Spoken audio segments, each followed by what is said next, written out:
May mga pictures siya ng mga before and after niya. But the problem is, after niyang mag-invest doon sa ganong klaseng treatments, naging mataba siya ulit. Ikaw, anong take mo?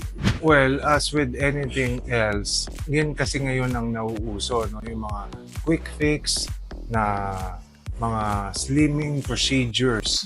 'Di ba? Meron yung Barbie arms, meron yung kung ano yung gusto mong ipabawas, pwede mong ipabawas. Kung gusto mong pwedeng ipadagdag, pwede mo nang ipadagdag ngayon.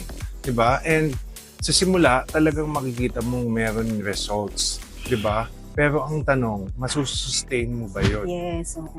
Yung tanong. Well, in my personal experience, even yung surgery, kahit yung mga extreme na surgery, hindi kayang i-sustain yung weight loss.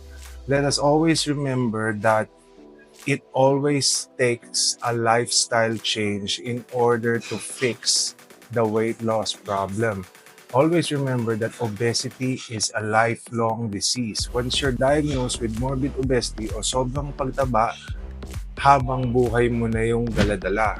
At kung ang magiging solusyon mo is surgery, di ang mangyayari lang nun, magsa-surgery ka lang na magsa-surgery, wala naman siguro gusto maging Frankenstein dyan, di ba? Doon ka ma-addict.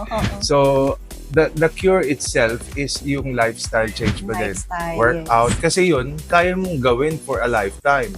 Eating right, kaya mong gawin for a lifetime.